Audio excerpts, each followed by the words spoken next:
কাৰ্বি আংলঙৰ সাপ্তাহিক বজাৰসমূহত নাই গ্ৰাহক। পুৱাৰে পৰা দোকান পোহাৰ খুলি গ্ৰাহকৰ আশাত ব্যৱসায়ীসকল বহি থাকিব লগা হৈছে এইদৰেই। আৰু এই দৃশ্য কাৰ্বি আংলঙৰ প্ৰতিটো সাপ্তাহিক বজাৰত বুলি জানিব পৰা গৈছে। পুনৰ উল্লেখ কৰিছোঁ, কাৰ্বি আংলঙৰ সাপ্তাহিক বজাৰসমূহত গ্ৰাহকৰ অভাৱ।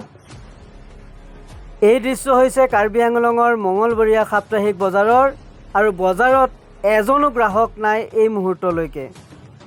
যথেষ্ট অসুবিধাৰ সন্মুখীন হৈছে ব্যৱসায়ীসকল। দূৰ দূৰণিৰ পৰা আহি এই বজাৰত বিভিন্ন সা সামগ্ৰী লৈ ব্যৱসায় কৰিবলৈ আহে যদিও দেখা গৈছে দিনক দিনে কাৰ্বি আংলঙৰ প্ৰতিটো বজাৰতেই গ্ৰাহকৰ অভাৱ অনুভৱ কৰি আহিছে। এই দৃশ্য কাৰ্বি আংলঙৰ বকলীয়া ঘাটৰ। এই মুহূৰ্তলৈকে এজনো গ্ৰাহক নাই বজাৰখনৰ। এই দৃশ্য কাৰ্বি আংলঙৰ বকলীয়া ঘাটৰ মঙলবৰীয়া সাপ্তাহিক বজাৰৰ দৃশ্য। এতিয়া ব্যৱসায়ীসকলে সাপ্তাহিক বজাৰ কৰি নিজ নিজ পৰিয়াল পোহপাল দিয়াত যথেষ্ট অসুবিধাৰ সন্মুখীন হৈ আহিছে।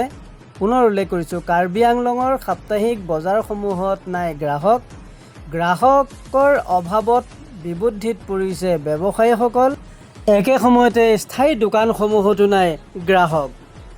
যথেষ্ট অসুবিধাৰ সন্মুখীন হৈছে ব্যৱসায়ীসকল। নিজ নিজ পৰিয়াল পোহপাল দিয়াটো যথেষ্ট অসুবিধাৰ সন্মুখীন হ'ব লগাত পৰিছে কাৰ্বি আংলঙৰ বিভিন্ন সাপ্তাহিক বজাৰৰ লগতে স্থানীয় ব্যৱসায়ীসকল। বজাৰৰ চেল আজিকালি বহুত বেয়া। কিমান দিন ধৰি এনেকুৱা অৱস্থা? 3 মাহ পৰা এনেকৈ চলি আছে।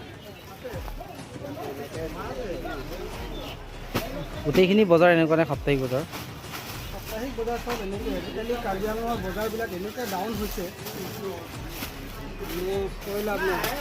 বজাৰত লছ দিব লাগে।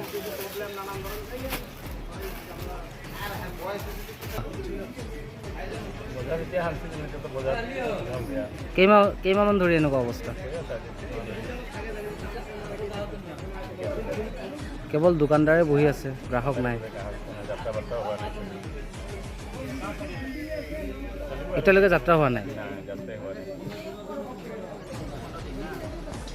বজাৰৰ কণ্ডিশ্যনটো বহুত বেয়া, আৰু ৰাস্তা ঘাটো বহুত বেয়া। মানুহবিলাক অহাও বহুত অসুবিধা হৈ আছে। ৰাস্তা ঘাটো বেয়া, মানুহবিলাক অহাও বহুত অসুবিধা হৈ আছে, আৰু কণ্ডিশ্যনটো বহুত বেয়া। আপোনালোকে জানেই, আৰু কাষ্টমাৰো নাই। 2টা বাজিছে, যাত্ৰাও নহয়। কিমান দিন ধৰি এনেকুৱা বজাৰ? এনেকৈ হ'লে কেনেকৈ চলি মেক্সিমাম 3 মাহ হৈ গ'ল এনেকৈ চলি আছে। আপোনালোকেতো বিভিন্ন ঠাইত সাপ্তাহিক বজাৰ কৰিবলৈ যায়।